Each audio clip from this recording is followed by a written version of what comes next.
George Clooney told Erik and Chris on his first day, "Tell me if I suck." That's a human being showing up, ready to collaborate, ready to be bad, ready to be corrected.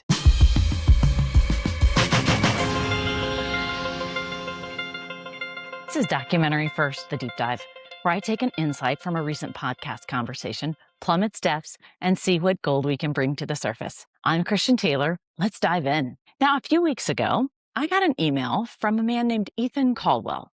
He said he worked for a company called Gather and that they were looking for a voice talent for a short narrative piece, a suspense story called The Ashwood Curse, for an internal conference, a closed audience. Now, my voice had come to their attention during some review process. He complimented my clarity, my presence, my emotional control. I was flattered. I wrote back right away. Ethan sent a second email with more detail. The concept, the tone, the creative direction. It all sounded really legitimate, atmospheric, character-driven. I was in. Send me everything, I said. And then the offer arrived. 4,000 words, 72-hour turnaround, $2,000. MP3 delivery, which was a little concerning. No live session, no revision process, just record it and send the file. Now, I've been a voice actor long enough to know when something doesn't quite sound right. See what I did there? I wrote back with some questions, basic stuff. Can I see a script in advance? Will there be a director? Can I get a copy of the finished piece?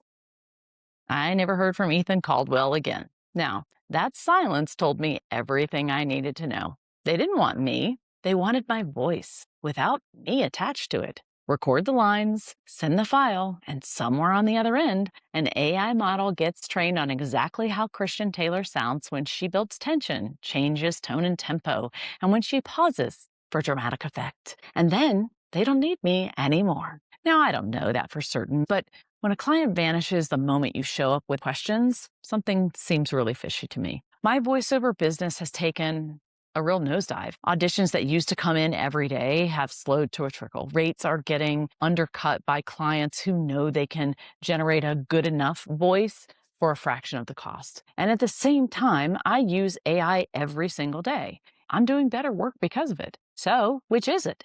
Is AI the thing that's killing my career or the thing that's building it? The answer, of course, is both. And I think that's the part that's hard to sit with, that the same tool can be saving you and threatening you at the exact same time. But last week, I had a conversation that reminded me this feeling isn't new. We've been here before. Humanity has been here before. And there's a man who lived almost 200 years ago who saw it coming long before we did. Now, Documentary First episode 275 was part 2 of my conversation with Erik and Christopher Ewers, the brothers who directed the new PBS documentary Henry David Thoreau. Executive produced by Ken Burns, with voice performances by Jeff Goldblum, George Clooney, Ted Danson, Meryl Streep, and Tate Donovan. Now, these guys have been filmmakers for decades. Chris went into film school in the late 90s, cutting 16mm film on a Steenbeck, physically splicing film together.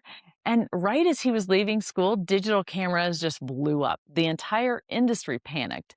This is going to ruin film, everybody thought. This is the death of cinema. The sky is falling. Sound familiar? In our conversation, Chris made an argument that was pretty much spot on. He said, and I'm paraphrasing this, that humankind had gone through several revolutions. And at each one, it seemed like the people alive at the time, that their way of life was dissolving. Farmers whose families had worked the land for 5 generations watched their children leave the farm for factories, and it must have felt like it was the end of the world. But 40 years later, nobody could imagine life without trains. Then Chris brought it home. Take a listen. Income digital cameras, right? The industry at large bemoans digital cameras and thinks that it's going to be the death of film, et cetera. It wasn't. It's a new tool, and it revolutionized, democratized in a large sense, how we tell stories, how filmmakers or photographers can work and work faster and better and cheaper, right? It didn't change the art. Here we are in an AI revolution Of course, yes, it's super disruptive. The film industry is reeling right now for a number of different reasons, whether it be COVID or strikes or fires or tax incentives or, whatever else. Now, boom, comes AI, and I shouldn't say everybody, vast majority of the industry is, crying wolf. We're all up in arms saying that this is going to be the death of acting, the death of creation, the death of film, the death of this, that, and the other thing. And I disagree. I think I felt that way at first. I was seeing, like Nano Banana and these image generating AI models coming out and the stuff that they could do in 5 minutes. Like, yeah, it will ruin certain professions. Like I wouldn't want to be a retoucher, like stuff like that. I will tell you, as a voice actor, it's a challenge. Sure, absolutely. But it's going to be a challenge for everybody in a creative industry for a while. But then we're going to figure it out, I believe, just like we did in the Industrial Revolution and the Digital Revolution. But the AI, like we're going to realize that the AI is going to be the new tool to help propel storytelling. What I love about Chris's perspective is that it's not naive. He's not saying there's nothing to worry about. He's actually saying it's super disruptive and that certain professions are going to be hit hard.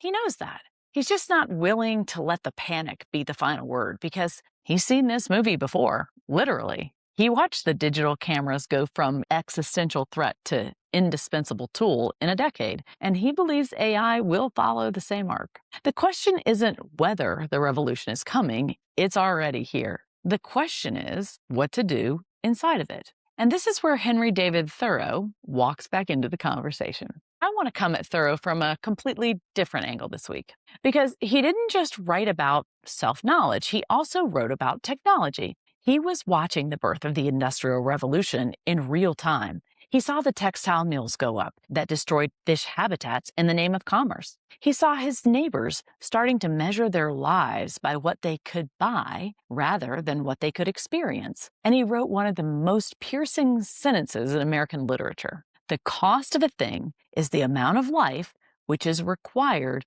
to be exchanged for it. Think about that for a second. He's not talking about money. He's talking about life. How much of your life are you trading for this thing, that new gadget, that upgrade, that convenience? What did it actually cost you in hours, in attention, in presence? Erik Ewers brought this up in our conversation, how Thoreau was seeing all of this at the actual birth of industrialization before there was even trains everywhere. And the trains are part of what I love most because here's the contradiction. Thoreau railed against the railroad. He thought it was speeding up life in ways that were disruptive, pulling people out of nature, out of themselves. He was genuinely suspicious of it. And then he rode the train 70 times because it let him travel to give lectures. It let him spread his ideas. It let him reach people he never could have reached on foot. He didn't love the train, but he used it deliberately.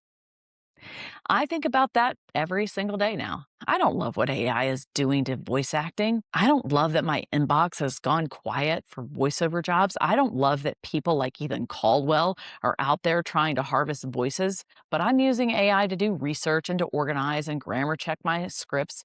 It is making my work better, and I'm making a conscious choice about how to use it. That's what live deliberately actually means. Not opt out, not go off the grid. It means be awake inside the thing that's happening. Use the tool. Don't let the tool use you. Know what you're trading and decide if the trade is worth it. Let me come back to Ethan Caldwell for a second, because I think his disappearing act reveals something important about what actually survives a revolution. What did Ethan want from me? He wanted my voice, not me, my voice. The product, separated from the person. He didn't want a collaboration. He didn't want a relationship. He wanted a file. And the 10 questions I asked, any legitimate client would welcome them. The fact that those questions ended the conversation tells you what Ethan was offering wasn't a job, it was an extraction. Chris Ewers said something else in our conversation that I keep coming back to. He said the best professional advice he'd ever been given was this: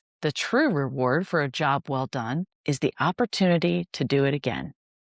Not the money, not the credit, the callback.